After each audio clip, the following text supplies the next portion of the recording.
Hello friends, कैसे हो आप लोग। होप पूरी उत्साह एवं आनंदमय से भरपूर होगे। सो आज हम विजन आईएएस के 31 मार्च वाले डेली करंट अफेयर्स डिस्कस करेंगे। 6 आर्टिकल्स आज हमें डिस्कस करने हैं। पहला होगा आपका बिम्स्टेक समिट जो अभी हाल फिलहाल में हुई है और क्या आउटकम्स रहे हैं उसे हम देखेंगे। एंड इन्वायरमेंट से जुड़ा आपका कुछ आर्टिकल्स होगा एंड एमएसएमई के लिए आपका जो रैंप स्कीम है उसे भी हम डिस्कस करेंगे। So without delaying let's move to our first article. इससे पहले अगर आपने हमारा यूट्यूब चैनल ज्वाइन नहीं किया है आप ज्वाइन कर सकते हो। टेलीग्राम चैनल पर PT365 पॉलिटी के हाईलाइटेड पीडीएफ डाल दिए गए हैं, वहां से आप एक्सेस करके उसे डाउनलोड कर सकते हो, रीड कर सकते हो एंड आप अपने रिस्पॉन्स हमें कमेंट सेक्शन में दे सकते हो। So friends, let's move to the first article. Sri Lanka ने 5th बिम्स्टेक समिट को होस्ट किया है। अब ये बिम्स्टेक समिट की अगर हम बात करें उससे पहले आपको बिम्स्टेक के बारे में जानना चाहिए। ये जो आपका बिम्स्टेक है ये 7 देशों का ऑर्गेनाइजेशन है, संगठन है एंड इसका फुल फॉर्म क्या होता है? Bay of Bengal initiative for multi sectoral technical and economic operation. और ये जो आप देख रहे हो ये आपके 7 के 7 देश हैं और ध्यान रहे कि अरेबियन सी से जुड़ा हुआ कोई भी नेशन आपका बिम्स्टेक का मेंबर नहीं है। जैसे हम पाकिस्तान की बात कर ले, मालदीव्स की बात कर ले, मॉरिशस की बात कर ले, बिकॉज यहाँ पर आपको कंफ्यूजन होगा, इसलिए यहाँ पर क्लियरली आपको पता होना चाहिए कि ये जो बिम्स्टेक है इसका मतलब है आपका बे ऑफ बंगाल इनिशिएटिव। तो इसका मतलब जो देश आएंगे बे ऑफ बंगाल वाले littoral states plus other 2 landlocked states आएंगे। एंड जब हम बात करते हैं अदर 2 लैंडलॉक्ड नेशन तो अच्छे से याद रखने हैं आपको, नेपाल एंड भूटान जरूर आएंगे। ठीक है, तो वैसे हम एक पैटर्न बनाते हैं इसे याद रखने के लिए, BIMSTEC। तो बी यानी कि Bangladesh, India, Myanmar, Sri Lanka, Thailand और EC को आप छोड़ दो तो ये जो आपके 4 देश है, 5 देश है, ऐसे ही याद हो जाएंगे। और आपको ध्यान में रखनी है नेपाल और भूटान भी मेंबर है, बिकॉज कंफ्यूजन रहेगा, इसलिए इस कंफ्यूजन को अच्छे से दूर कर लेना है। थाईलैंड भी आपका सदस्य देश है। ठीक है, और जहां तक श्रीलंका की बात करें तो श्रीलंका के बारे में आपको पता होनी चाहिए। गल्फ ऑफ मन्नार कहां पर है, पाक बे कहां पर है, पंबन आइलैंड, एडम्स ब्रिज। ठीक है, इन सब के बारे में थोड़ा आइडिया होनी चाहिए कि ये सब लोकेशन आखिरकार है कहां पर। रामेश्वरम, ये सब आपको यहाँ पर मिल जाएंगे, है ना। तो एक बार मैप खोल के आप देख सकते हो, सारे जो नाम अभी हमने बताए हैं वो यहाँ पर आपको मिल जाएंगे। तो अभी क्या कंटेक्स्ट है, तो बेसिकली श्रीलंका ने 5th बिम्स्टेक समिट को होस्ट किया है। तो क्या की आउटकम्स रहे हैं उसे हम डिस्कस करेंगे, लेकिन सबसे पहली बात सिलेबस के साथ करते हैं। तो आप देख सकते हो bilateral, regional and global groupings and agreements involving India and और अफेक्टिंग इंडियाज इंटरेस्ट। तो एक प्रकार से आपका रीजनल ग्रुपिंग्स होगा, बिकॉज रीजनल देश ही मिलकर ये ग्रुपिंग्स बना रहे हैं। तो अगर हम बात करें की हाईलाइट की तो देख सकते हैं इस समिट के दौरान इंडियन PM ने ग्रेटर कॉपरेशन की बात कही है among the BIMSTEC countries, because आपको पता है जो सार्क है वो तो इनइफेक्टिव हो गया है। ठीक है, तो अब बचा बिम्स्टेक। तो बिम्स्टेक देशों के बीच कॉपरेशन बढ़ाने की जरूरत है एंड उन्होंने कहा भी कि इट वाज टाइम कि जो आपका बे ऑफ बंगाल रीजन है या फिर बे ऑफ बंगाल से कनेक्टेड जो नेशन है उन नेशन के बीच कनेक्टिविटी इंश्योर हो सके, प्रोस्पेरिटी लाई जा सके in terms of trade, in terms of tourism and along with security भी इंश्योर हो।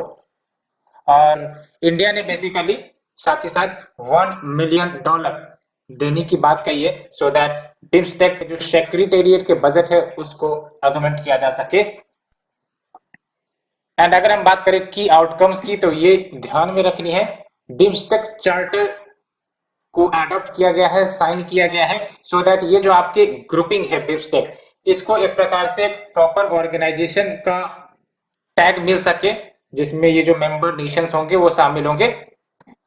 एंड जब भी हम बात करते हैं चार्टर की, जैसे आपने पढ़ा होगा जो यूनाइटेड नेशन है ये चार्टर से बनी हुई है, UN चार्टर आप पढ़ते हो। इसका मतलब क्या हुआ कि जो यूनाइटेड नेशन का एम एंड ऑब्जेक्टिव्स हैं वो सब आपके चार्टर में बताए जाते हैं, क्या वर्क होगा पार्टिकुलर ऑर्गेनाइजेशन का, ये सब आपको चार्टर में दिए जाते हैं। तो उसी प्रकार से जो चार्टर है अगर वो बिम्स्टेक की डेवलप हो जाती है तो एक प्रकार से इंटरनेशनल आइडेंटिटी मिल सकेगी, एज वेल एज क्या एम एंड ऑब्जेक्टिव है बिम्स्टेक का, बिम्स्टेक समिट होते हैं किस पर्पज के लिए होते हैं, तो ये सब अच्छे तरह से क्लियरली डिमार्केटेड होंगे। ठीक है, तो एक तो इंटरनेशनल आइडेंटिटी एंड दूसरी इंपॉर्टेंट बात जो इनकी एम्स है, प्रिंसिपल्स है, वो भी आपका मेंशन होगा। वही बात अगर हम बात करें कि अगर लेट्स से कि डेडिकेटेड चार्टर अगर नहीं होते हैं, जो कि बेसिकली बिम्स्टेक के डेडिकेटेड चार्टर नहीं ही थे, तो जो बिम्स्टेक है वो बैंकॉक डिक्लेरेशन जब हुआ था 1997 में, और इसी बैंकॉक डिक्लेरेशन के बाद ये जो संगठन है बिम्स्टेक वो आपका आया था। तो जो स्पिरिट या फिर जो बातें, जो एम्स उस दौरान रखी गई थी, उसी के आधार पर ये आपका बिम्स्टेक चल रहा था। एंड जो लीडर्स हैं बिम्स्टेक के, उन्होंने एग्री भी कहा है, एग्री भी किया है कि जो ग्रुपिंग्स है, यानी कि जो बिम्स्टेक ग्रुपिंग है, इनके वर्किंग को 7 सेगमेंट में बांटा जाएगा, जिसमें इंडिया लीडरशिप प्रोवाइड करेगा सिक्योरिटी पिलर को। ठीक है, जैसे आप देख सकते हो 7 सेगमेंट क्या है, बिम्स्टेक में 7 देश होते हैं तो 7 सेगमेंट बनाया गया है, first, second, third, fourth, fifth, six, 7, और इंडिया जो है किसमें लीडरशिप प्रोवाइड करेगा, सिक्योरिटी में। ठीक है, अन्य क्या सेगमेंट है, तो trade, investment, development, environment and climate change को डील करने की बात है, एग्रीकल्चर एंड फूड सिक्योरिटी को इंश्योर करने की बात है, पीपल टू पीपल कॉन्टेक्ट को बढ़ाने की बात है, साइंस, टेक्नोलॉजी एंड इनोवेशन को प्रमोट करने की बात है, कनेक्टिविटी इंश्योर करने की बात है। इस 7 सेगमेंट को आप अच्छे से याद रख लो। अगर इंटरनेशनल रिलेशन पर कोई क्वेश्चन आता है मेंस में, तो यही सब जो आपके टॉपिक्स हैं वही लिखे जाते हैं आंसर्स में। ठीक है, कि दोनों देश के बीच में कोऑपरेशन अगर बढ़ानी है तो कैसे बढ़ाई जाए, तो भाई साहब ट्रेड, इन्वेस्टमेंट, डेवलपमेंट कर दो, इन्वायरमेंट एंड क्लाइमेट चेंज पर फोकस करो, सिक्योरिटी को मजबूत कर दो, एग्रीकल्चर फूड सिक्योरिटी बढ़ा दो। ये 7 प्रिंसिपल्स आप कहीं पर भी चिपका सकते हो। That's why it is very very important. आप इसको एडिशनली स्क्रीनशॉट लेकर सेव कर लो या फिर नोट बुक में लिख सकते हो। इट इज वेरी गुड एक प्रकार से टू रिमेम्बर। साथ ही साथ master plan for transport connectivity, इसका भी डिक्लेरेशन किया गया है, सो दैट एक फ्रेमवर्क प्रोवाइड की जा सके कि कैसे रीजनल और डोमेस्टिक कनेक्टिविटी इन देशों के बीच मजबूत हो। बिकॉज ट्रेड अगर बूस्ट करना है, इन्वेस्टमेंट बूस्ट करना है, तो सबसे पहला इंपॉर्टेंट जो चीज है वो है आपका कनेक्टिविटी। कनेक्टिविटी नहीं होगी तो ये सब देश कहीं ना कहीं आपस में जो ट्रेड पोटेंशियल है उसको हार्नेस नहीं कर सकेंगे। तो होप आपको ये पहला आर्टिकल अच्छे से समझ में आ गया होगा। Let's move to the second article. Cabinet approves $808 million for raising and accelerating MSME performance, RAMP. तो पहली बात तो ये याद रखना है कि RAMP scheme is associated for what, for MSME. ये याद रखना है, शॉर्ट फॉर्म में आपको दे दिया जाएगा और ऑप्शन दे दिए जाएंगे, तो आपको ध्यान रखना है this scheme is for MSME. तो ये हमने डिस्कस किया। अगर हम बात करें सिलेबस की, तो Indian economy and issues related to planning, mobilisation of resources, growth, development and employment. तो ये जो आपका रैम्प है, यानी कि raising and accelerating MSME performance, नाम से ही पता चल रहा है इसका ऑब्जेक्टिव क्या होगा। ये वर्ल्ड बैंक असिस्टेड है, याद रखना है। इट इज नॉट आईएमएफ और your Asian development bank assisted program, बल्कि ये world bank assisted central sector scheme है, जो various covid resilience and recovery interventions हैं, ministry of micro and small and medium enterprises उसको सपोर्ट करेगा। और एक प्रकार से ये न्यू स्कीम है जो आपका फाइनेंशियल ईयर 2020-2023 से लागू होगा 5 साल के पीरियड के लिए। तो 5 साल के पीरियड के लिए आपका स्कीम चलेगा। और इसका बेसिक ऑब्जेक्टिव क्या है, तो पहली बात तो ये कि जो आपके एमएसएमईज है उनको market and credit accessibility provide किया जाए। बिकॉज एमएसएमई को पैसे की जरूरत होती है तो वो लोन लेना चाहते हैं, तो अगर क्रेडिट फैसिलिटी प्रॉपर्ली अवेलेबल होगी तो फिर वो अपने प्रोडक्ट्स को बना सकते हैं, एक्सपेंड कर सकते हैं, क्वालिटी इनरीच कर सकते हैं। That's why one of the major aim of this scheme is to improve the accessibility to the market as well as credit facility as well as strengthen the institutions and governance जो भी central and state level पर हैं, along with central state linkages and partnership को बढ़ावा देना, उसको मजबूत करना, एंड जो भी इश्यूज हैं, लेट्स से डिलेड पेमेंट की, प्रोडक्ट डिलीवर कर दी गई लेकिन पेमेंट ही नहीं प्राप्त हुई, तो ये सब जो इश्यूज जो एमएसएमई को कमजोर करती है, इन सब इश्यूज को एड्रेस करना, as well as greening of MSME. Greening of MSME यानी कि इन्वायरमेंटल फ्रेंडली एमएसएमई बने। कहने का मतलब यह है कि अभी जो एमएसएमई सब है, ये सब आपके कॉन्वेंशनल सोर्सेस ऑफ एनर्जी का इस्तेमाल करते हैं फॉर देयर इंडस्ट्री।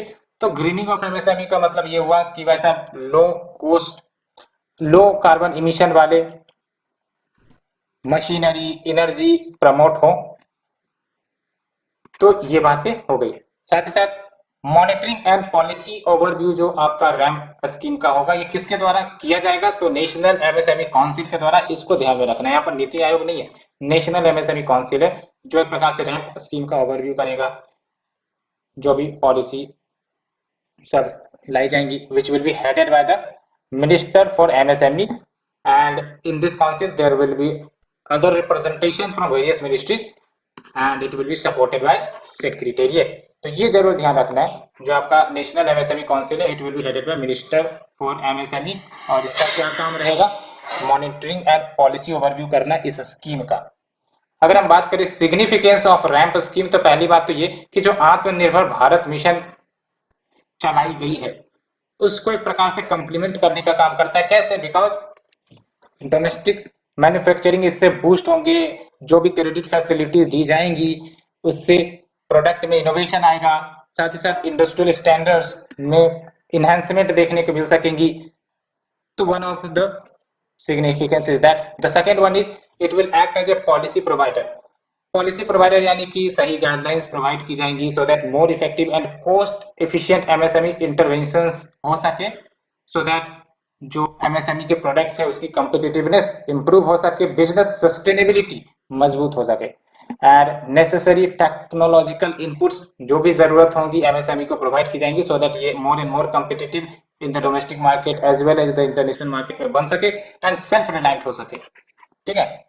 एंड जो इम्प्लीमेंटेशन कैपेसिटी है एंड एमएसएमई कवरेज है, उसको भी बढ़ाया जाएगा in the states as well, and job enabler job provide तो करेगा ही करेगा, मार्केट प्रमोटर का भी काम करेगा, जो भी प्रोडक्ट बनाए जाएंगे हो सकते हैं उनको प्रमोट किया जाए, फाइनेंस फैसिलिटेटर यानी कि जो फाइनेंस या फिर क्रेडिट की जरूरत होती है तो उनको फैसिलिटेट करवाएगा ये स्कीम, मैंने अभी बात भी की, and will also support the vulnerable sections and the green initiatives.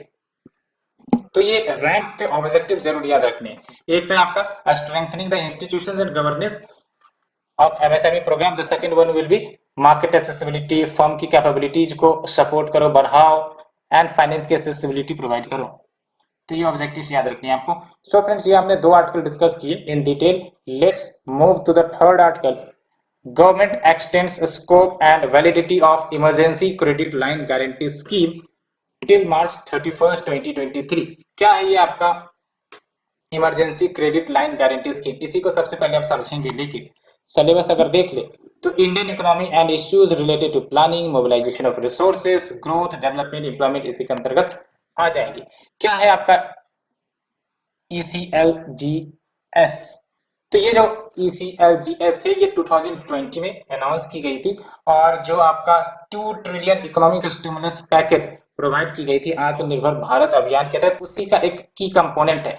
और इसका मेन ऑब्जेक्टिव यही है कि जो बिजनेस एंटिटीज है, अब कोविड-19 आ गया, अब उनको कैपिटल रिक्वायरमेंट्स फुलफिल करने थे।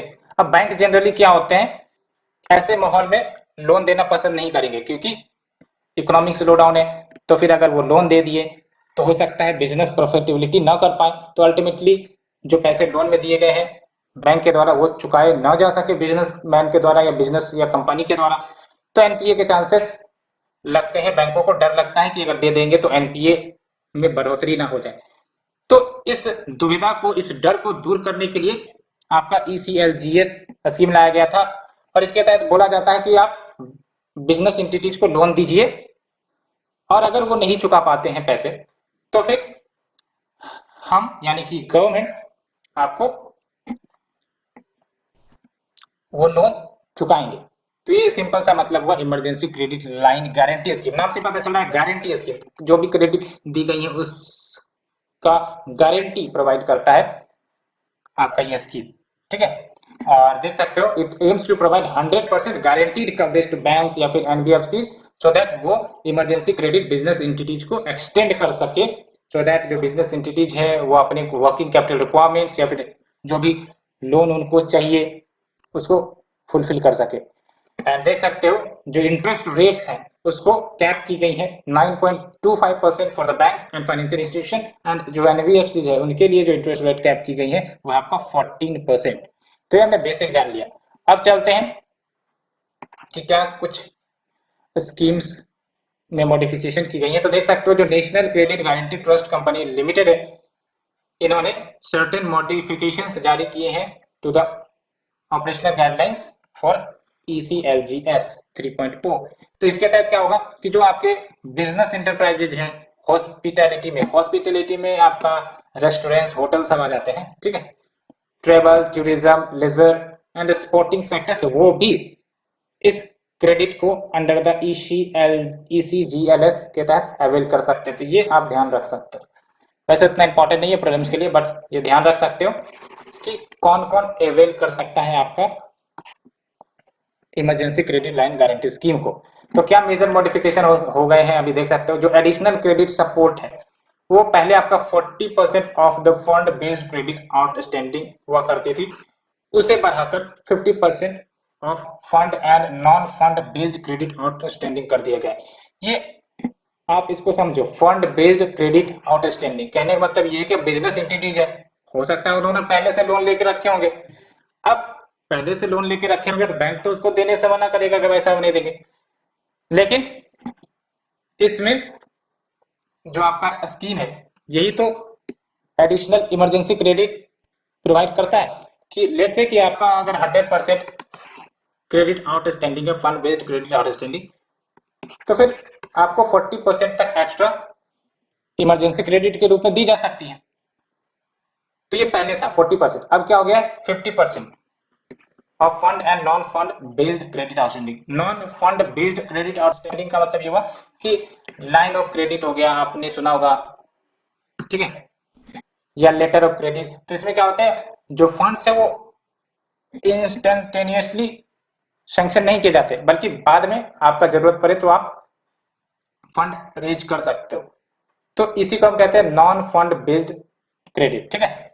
तो अभी 40% से बढ़ा के आपका 50% कर दिया गया है, ये आप ध्यान में रख सकते हो। साथ ही साथ मैक्सिमम बोरोइंग जो सिंगल एमएसएमई कर सकती है फ्रॉम द एविएशन इंडस्ट्री, वो पहले 200 करोड़ रुपए थी, उसको बढ़ाकर 400 करोड़ रुपए कर दी गई है।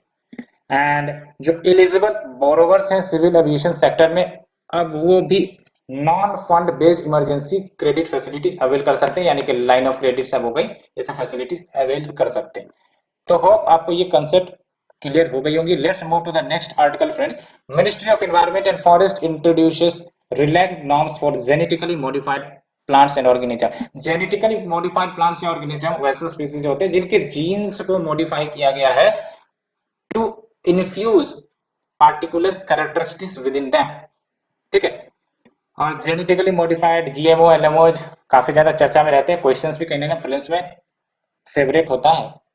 दैट्स व्हाई आपको बेसिक के बारे में जानकारी होनी चाहिए कि जेनेटिक मॉडिफिकेशन मतलब क्या हुआ, ठीक है। और कुछ टूल्स होते हैं जिसके माध्यम से जेनेटिक मॉडिफिकेशन किए जाते हैं, जैसे CRISPR-R टूल होता है। तो ये सब थोड़े बेसिक्स पता होने चाहिए। सो अगर हम बात करें सिलेबस की तो आप देख सकते हो the syllabus will cover conservation environmental pollution degradation. तो सेंट्रल गवर्नमेंट ने फॉर द फर्स्ट टाइम एक ऑर्डर जारी किया है, इशू किया है, जिसके तहत certain types of genome edited crops हैं उसको एग्जेप्ट किया जाएगा फ्रॉम द स्ट्रिंजेंट रूल्स जो एप्लीकेबल होते हैं जेनेटिकली मॉडिफाइड या फिर जेनेटिकली मॉडिफाइड क्रॉप्स के ऊपर, ठीक है। तो इसका मतलब क्या होगा कि वो जो आपके जीनोम एडिटेड क्रॉप्स हैं जिनको एग्जेम्पशन प्रोवाइड की जाएंगी उस पर रिसर्च एंड डेवलपमेंट और अच्छे तरीके से हो सकेगी। और देख सकते हो अभी हाल फिलहाल में बहुत सारे देशों ने या तो डेवलप कर लिया है या फिर अप्रूव कर लिया है commercial cultivation of vegetables, fruits, oil seeds, cereals जो डेवलप किए गए हैं जीनोम एडिटिंग के माध्यम से, जैसे आपके सोयाबीन हो गए, गामा एमिनो ब्यूटोइक एसिड या फिर गामा टमाटो कहते हैं, या फिर नॉन ब्राउनिंग मशरूम। ठीक है, तो ये बहुत सारे देश में ये सब चल रहा है। तो अगर हम बात करें क्या की हाईलाइट है, तो देख सकते हो इस एग्जामेशन के तहत जो आपके SDN1 and SDN2 genome edited products होंगे उसको एग्जाम किया जाएगा from being treated as transgenic product. That's why ये जो आपके SDN1 and SDN2 genome products होंगे वो आउटसाइड द परव्यू होंगे जेनेटिक इंजीनियरिंग अप्रेजल कमिटी के। आपको पता है GEAC बेसिकली अप्रूवल देने का काम करता है, जेनेटिकली मॉडिफाइड क्रॉप्स उनको रेगुलेट करने का काम करता है। तो अब क्या होगा कि जो SD1 and SDN2 genome edited products होंगे it will be outside the purview of GEAC यानी कि जेनेटिक इंजीनियरिंग अप्रेजल कमिटी। और ये जो SDN1 है, SDN2 है, इसमें बेसिकली क्या होता है कि जो जीन मटेरियल का इंसर्शन या फिर एडिशन किया जाता है it is not from the outside, बल्कि जो ऑलरेडी अवेलेबल ट्रेड्स होते हैं जीनोम में उसका ओवर एक्सप्रेस या फिर नॉकिंग ऑफ के माध्यम से उस डिजायर्ड कैरेक्टरिस्टिक्स को डाला जाता है। एंड जब हम बात करें SDN की तो इसका मतलब ये हुआ साइट डायरेक्टेड न्यूक्लियस। एंड इसके तहत बेसिकली जो DNA स्टैंडर्ड्स हैं उसको स्प्लिट किए जाते हैं, क्लीविंग मतलब स्प्लिटिंग होता है so that subsequent genome editing किया जा सके। लेकिन ये ध्यान रखने आपको जो SDN3 जीनोम एडिटेड प्रोडक्ट्स है वो आपका जेनेटिकली मॉडिफाइड ऑर्गेनिज्म के कैटेगरी में आएगा। तो अगर क्वेश्चन पूछा जाएगा SDN1 SDN2 ये आपका जेनेटिकली मॉडिफाइड ऑर्गेनिज्म के अंतर्गत आएगा नहीं, बिकॉज इसको एग्जाम किया गया है। लेकिन SDN3 आएगा। एंड इसमें क्या होता है SDN3 में, तो जो फॉरेन जीन्स को हम यानी कि the genes from the outside the sources, ठीक है, उसको इंसर्ट करने का प्रयास करते हैं। और जीन एडिटिंग का मतलब क्या हुआ कि जो DNA होता है ऑर्गेनिज्म का या सेल का उसमें हम स्पेसिफिक चेंज करने का प्रयास करते हैं आर्टिफिशियली, सो दैट हम उस ऑर्गेनिज्म में डिजायर कैरेक्टरिस्टिक्स डाल सके। जैसे आपने सुना भी होगा ड्राउट रेसिस्टेंट क्रॉप्स, ठीक है, सो दैट इवन ड्राउट आ जाए तो वो जो क्रॉप है वो डैमेज ना हो। तो ये सब आपका जो इवॉल्विंग कंसेप्ट है under the gene editing.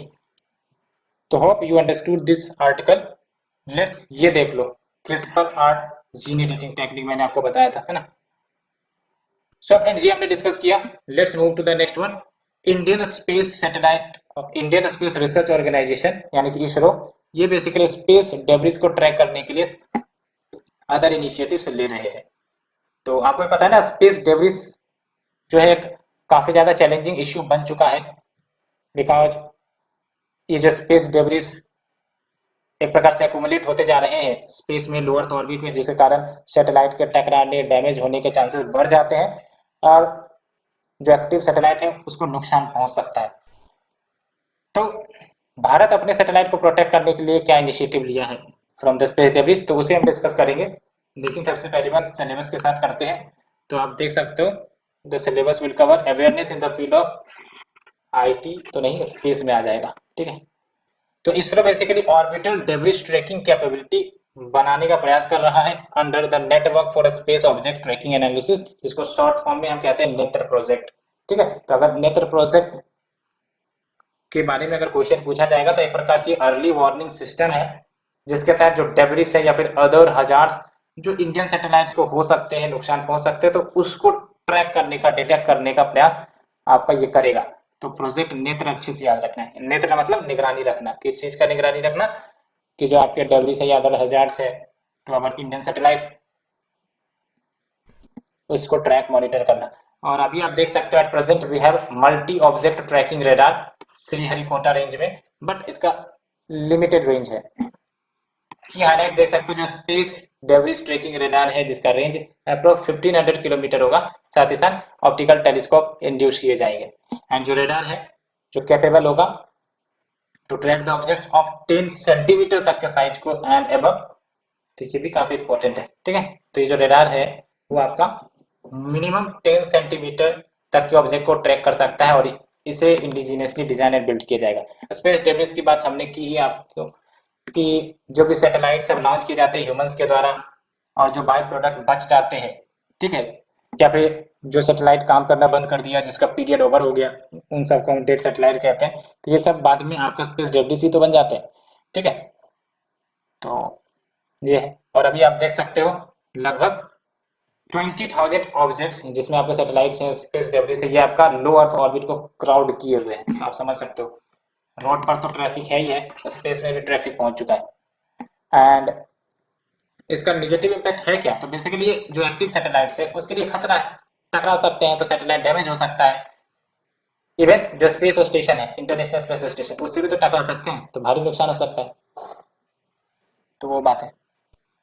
And देख सकते हो जो रेडार से ऑप्टिकल टेलीस्कोप से, it is very vital ground based facilities जिसके माध्यम से हम स्पेस ऑब्जेक्ट पर नजर रखते हैं, चाहे वो ऑर्बिटल जंक प्रोडक्ट्स क्यों ना।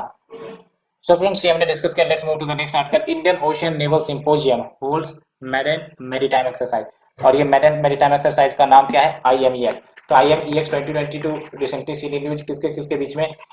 इंडोनेशिया, इंडिया और म्यांमार मत टिक लगा देना। It is basically IONS maritime exercise. तो IMEX का क्या फुल फॉर्म हुआ? IONS maritime exercise. और इसमें बेसिकली आपके 24 देश शामिल है IONS में, इंडियन ओशियन नेवल सिंपोजियम, ये सब आप देख सकते हो। तो जो आपका मेडल एडिशन हुआ है IONS मेरीटाइम एक्सरसाइज 2022 का, ये कहाँ पर कंडक्ट किया गया? गोवा में, अरेबियन सी में, इधर है आपका, ठीक है। एंड इसका एम क्या है? तो जो ह्यूमैनिटेरियन असिस्टेंस है, डिजास्टर रिलीफ ऑपरेशंस है अमंग द मेंबर नेवीज, उसके इंटर ऑपरेटिविलिटी को बढ़ाया जाए। इंटर ऑपरेटिविलिटी यानी कि एक दूसरे के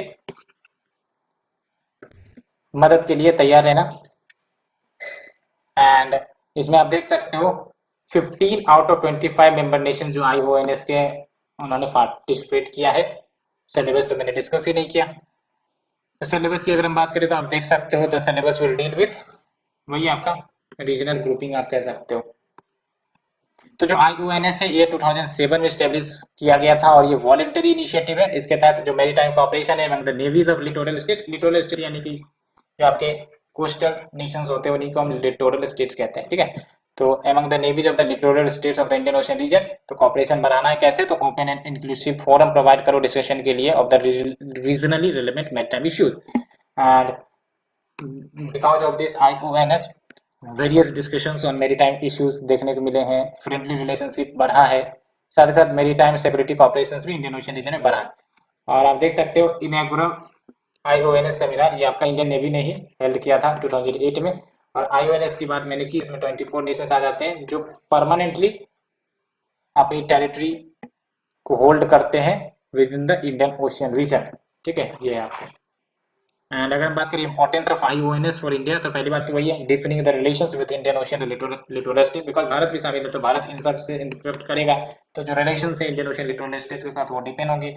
एंड लीडरशिप पोटेंशियल प्रोवाइड कर सकता है India of being a net security provider. साथ ही साथ इंडिया का जो विजन है कि rule based and stable maritime order हो इंडियन ओशियन रीजन में, उसको भी कहीं ना कहीं ये फैसिलिटेट करता है।